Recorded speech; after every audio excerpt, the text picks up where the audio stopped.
Thank you, Chairman. Minister, you have stated publicly the task force you set up resulted in the industry asking for a third Irish decommissioning scheme.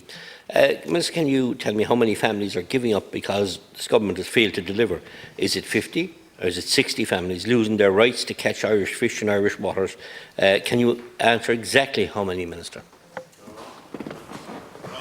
Thanks, Deputy Collins. So the Seafood Task Force, which included representatives of the 5 fisheries producer organisations and the 4 main fisheries co-ops, recommended in its October 2021 report that a voluntary decommissioning scheme should be implemented to help restore balance between the fishing fleet capacity and available quotas, following the reductions in quotas for stocks arising from the Brexit agreement, the Trade and Cooperation Agreement. I announced the scheme in July of this year, and it was open for applications by Bord Iascaigh in September just past. The scheme makes €60 million available in funding for those who apply to take part in the scheme, and an additional €20 million in tax relief as well. In line with the recommendations of the task force, I am also requiring that owners of vessels who choose to participate in the scheme must ensure the crew working on their vessel are compensated for their loss of livelihood following the decommissioning of the vessel. Crew payments can range up to a maximum of €50,000 per individual. The scheme is due to close on the 18th of November, and it remains unclear how many applications will ultimately be received. However, Bord Iascaigh have recently informed me that 24 applications have been fully submitted, while a further 30 are at various stages of preparation. The scheme runs concurrently with a series of schemes aimed at creating jobs in the seafood sector and on coastal communities, including the €45 million Brexit Seafood Processing Capital Scheme, the €20 million allocated to the Brexit Sustainable Aquaculture Growth Scheme, the €25 million Blue Economy Enterprise Development Scheme as well.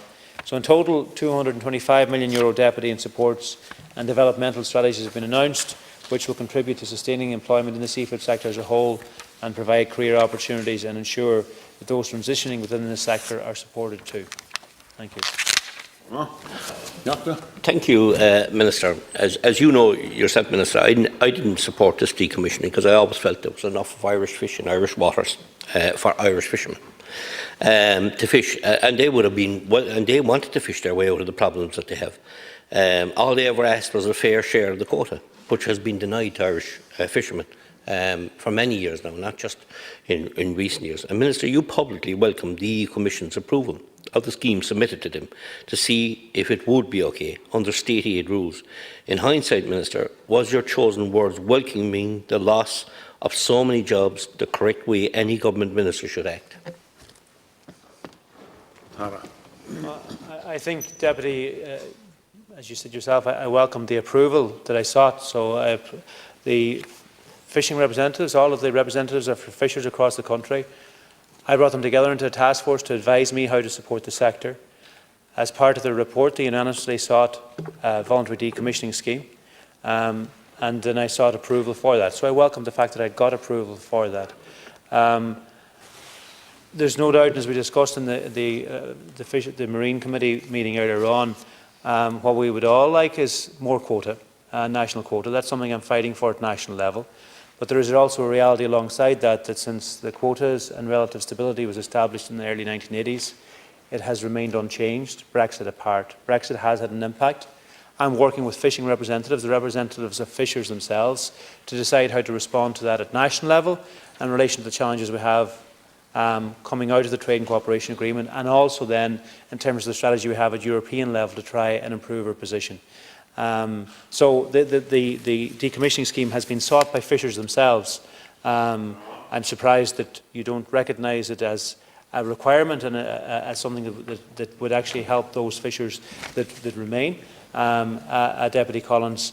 But I'm working closely with the fisher representatives to respond to the various schemes, not just this one, but many other schemes, to support our fishing sector in every way possible to try and maximise its value to coastal communities. Thank you, Minister. I will never support a scheme that takes Irish fishermen out of Irish waters. I couldn't, and it wouldn't be right of any Irish politician to do anything like that. And the Irish South West were opposed to this as well, and they're a fishing organisation. And I know I spoke to you earlier at a committee level in relation to energy costs and fuel costs. The fishermen that are inside fishing at the moment are seriously concerned. They haven't got the support from your minister. This government, maybe not you personally. The French and the Spanish have supported our fishermen and made sure they got their fuel subsidies because that's a massive cost, energy subsidies. But the Irish haven't, and there's a fund out there. And Minister, you spoke about it, and you're looking at it, and you need to work on that fund. That needs to be distributed immediately. But what will you do? We'll say in relation to the decommission if the budget of 60 million will not be enough to properly compensate these families who are losing everything they worked for, in some cases third and fourth generations, Minister.